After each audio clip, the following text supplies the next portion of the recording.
Walking Dead fans, welcome back to Chrono Chord Media. Along with C-Dub, my name is J.C. This is our weekly Walking Dead review of Episode 5, titled Now. This is our spoiler warning. If you have not watched Episode 5 of Season 6 of The Walking Dead, turn around right now. You've got 3 seconds, 2 seconds, 1 second. Quite a few interesting developments on this newest episode, C-Dub. What was your first impression? Right off the bat, man, with Rick running back to Alexandria in a complete panic, leading half of the herd of walkers with him to Alexandria is, oh my god, how did Rick get out of that herd from the RV? And on top of that, how the heck did he make it all the way back to Alexandria? Rick must have been quite the track star in his earlier years before joining the police force. You know, I was wondering the exact same thing. How the hell did he get out of that RV? Maybe we will find out in a future episode. C-Dub, the first thing that stood out to me is this is the first episode this season where there is no flash forward, flashbacking. We are stuck in the present and what is going on at that moment in Alexandria. And I thought the focus of the episode was definitely on the survivors in Alexandria, those who made it through the attack from the wolves, especially Deanna. As you see, when Rick is let in the gate and she sees that giant horde of zombies coming right to Alexandria, you can kind of see the shock and dismay that she's in. She can't believe it. You know, she's been inside those walls the whole time since the zombie apocalypse, so it had to be an eye-opening moment for her.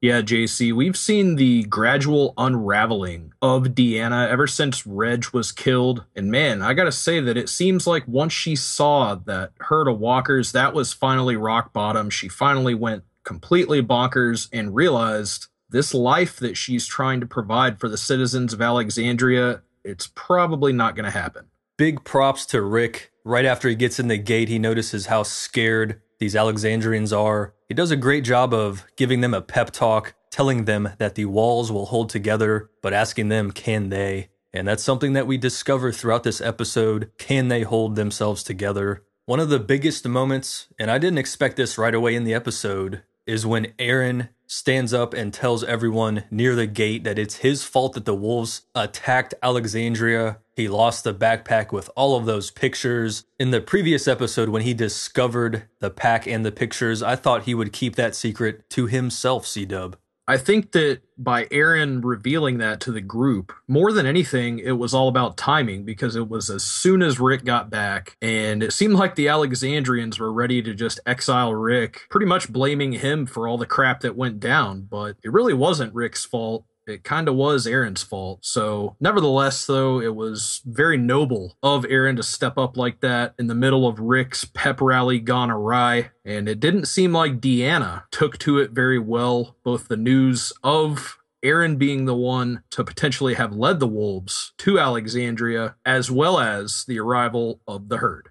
Yeah, Aaron was definitely right when he said that Rick's plan did work, even though the whole rock quarry group of zombies was not led away. Half of them were. That is a small success. I'm sure things would be a hell of a lot more crazier if that whole group of thousands of walkers made it to Alexandria. So C-Dub, we see the first reaction from the Alexandrians after Rick returns, and their reaction is to go to the food pantry and loot it. Luckily, Spencer, Deanna's son, is there. He convinces them to not take all the food and leave it for some of the survivors to ration out very wisely.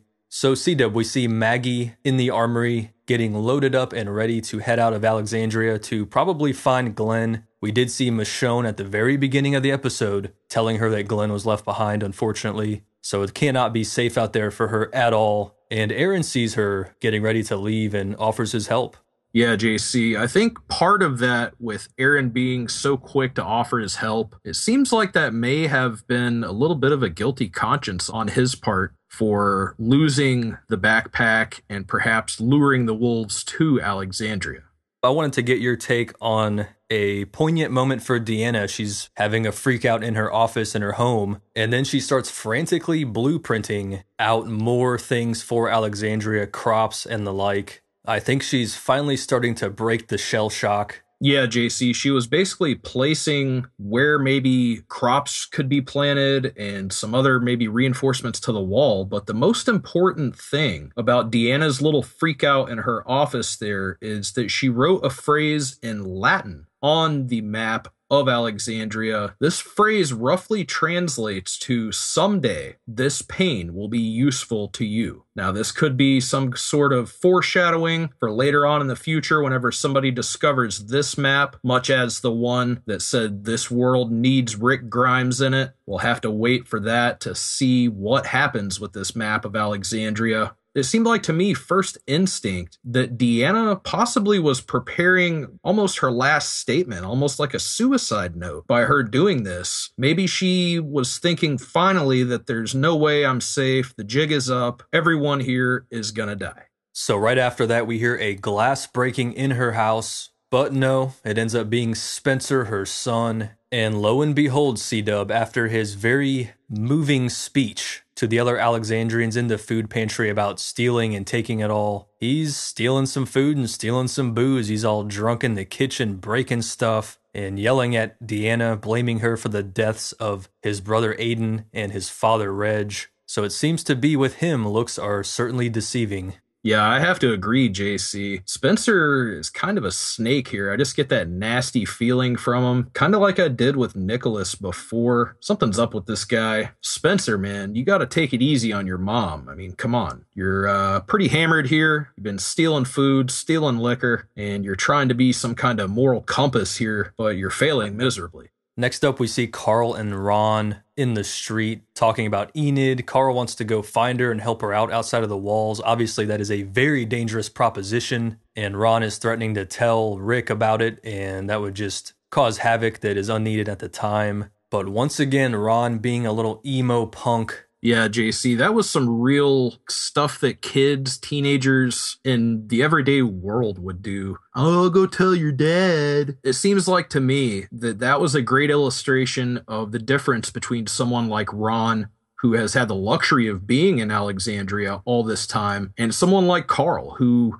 pretty much doesn't know anything but surviving. I think if it comes down to it, as we saw in their little altercation, I don't think Ron is going to get the best of Carl. Ron did have a pretty good point, though, about Carl saving his life. Maybe Ron trying to keep him from going to look for Enid. Maybe that could be something good for Carl's health. Quite possibly could be a life-saving move. Next up, we get a visit to the doctor's office. Poor Denise doesn't know what the hell she's doing still, and Tara's there to give her words of encouragement. And the next big scene to me was when Jessie sees an Alexandrian in the window after she's cut her wrists and died, and she decides to go in and put her out of her misery. The other Alexandrians are quite horrified, but this is a big moment for Jessie. Just like Deanna's coming to grips with the situation, so is Jessie, and she tells the others that you either have to fight or die. Very strong words from a weak character when we were first introduced to her in season 5.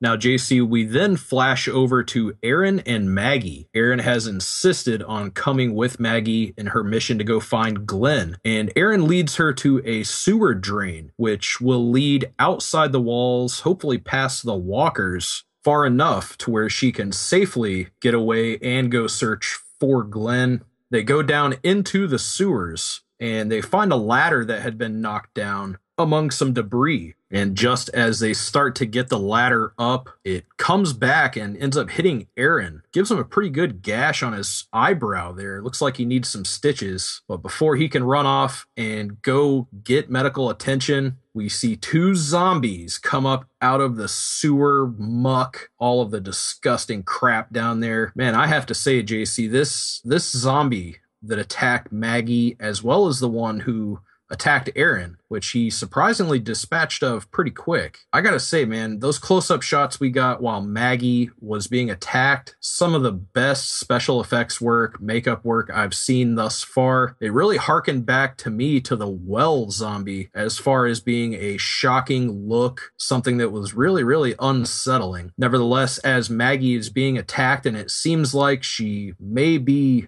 about to meet her maker, Aaron steps up, saves her, and they continue on through the sewers.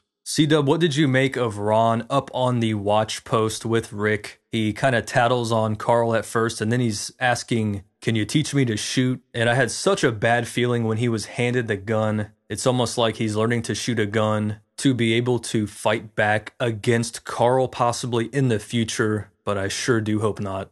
Yeah, JC, I got the exact same feeling. Something about Ron going up there to Rick and that link between Rick and Carl being father and son. This has to be some foreshadowing of some sort. I have a strange sneaking suspicion that Ron is just marinating in his anger towards Carl, and he's eventually probably going to attack him whenever Carl least expects it.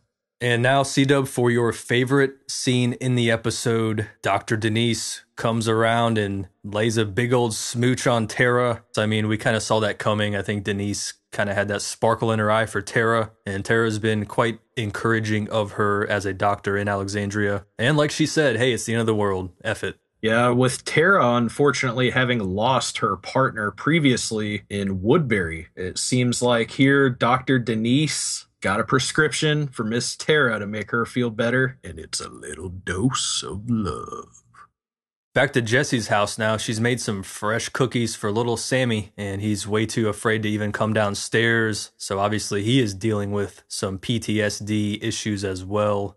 So Aaron and Maggie finally reach the gate out of the sewer, but they see the giant crowd of zombies walking along there. And Maggie breaks down and she says, no, we can't. And she's starting to admit that she thinks Glenn might be dead and they might never find him or his body or what's left of it. And there's also a very big revelation at the sewer gate, C-Dub. Yeah, there had been some previous hints at a little secret between Glenn and Maggie. Glenn told Maggie, no, you need to stay for another reason. Apparently, Glenn had known, and does know, assuming he's still alive, that Maggie is with child. Maggie's pregnant. I mean, I can't really blame Maggie for not wanting to go out there. She even mentions, I don't even have a picture of Glenn to look at anymore since they burned it. And man, it was really bad to see Maggie absolutely terrified and just trying to come to grips with the fact that maybe Glenn's not alive. But I have to say, going back in the history of the show, whenever they give you these big moments like this and they build it up, maybe he's dead, maybe she's dead, maybe they're not.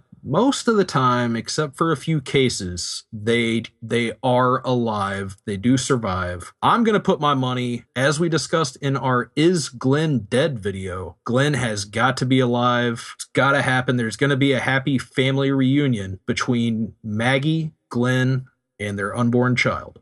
As Deanna is returning the food that Spencer stole from the pantry, she's attacked by a giant zombie wolf, the one that Carol said she could not find. And he's attacking Deanna, but she gets some nerve and starts fighting back with some broken glass. But she's stabbing it in the chest multiple times, not killing it the way you should in The Walking Dead. Luckily, Rick comes along and seals the deal. And in the process, Deanna pretty much tells Rick, C-Dub, that he's the one that needs to lead Alexandria. Yeah, it seems at this point that Deanna finally realizes and kind of harkens back to her initial interview with Rick, as well as the rest of his group whenever they come to Alexandria. She mentions to him, do you think that all this is just pie in the sky? Which, of course, is a nice way of saying a bunch of bullshit.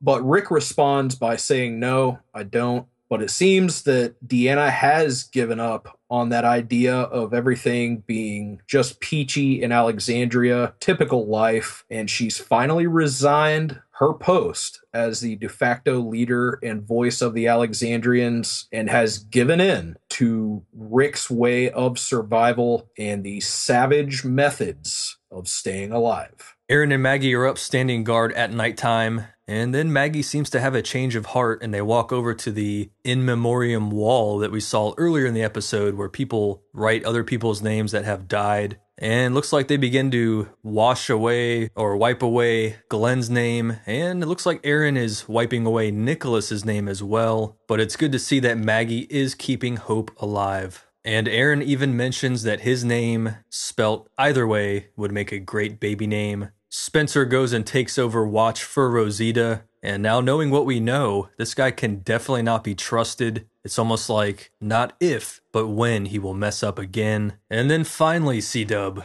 Jesse and Rick finally get together. They're meeting in the garage at night, start making out. I don't think Ron is going to be very pleased with this. Carl, I want to introduce you to your new stepbrother, Ron. The last thing we see is Deanna at the gate and walking along the wall, and we start seeing a little drip drip of some blood. You know what that means. A crack must be forming, and the wall might be breached. Now, a couple of quick points here on this episode. We didn't see a whole lot of Carol. We didn't see a whole lot of Michonne, Morgan, Gabriel. I mean, a lot of people were kind of missing. There has been in these last few episodes, it's almost like a bit of a spotlight episode for certain characters. We had the Morgan spotlight. It looks like next week we're going to get a little spotlight on Daryl, as well as Abraham and Sasha, who are still out in the wild. In the preview clip that we saw, we do see that Daryl's motorcycle has broken down. So it looks like Daryl's on foot. It will be a welcome change of pace to many Walking Dead fans to go back to one of the favorite characters of most people, and I gotta say probably my favorite, Daryl Dixon, next week in episode 6 of season 6, entitled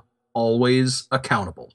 Folks, thank you so much for joining us, as always, here for our weekly Walking Dead recap. Episode 5 now was a little bit slow for some, but I think we're building toward a big boiling point. Make sure you stay tuned here at Chronocord Media by subscribing for all of our Walking Dead content, as well as our Fear the Walking Dead content. For my co-host JC, I'm C-Dub. Smoochy, smoochy, Denise and Tara sitting in a tree.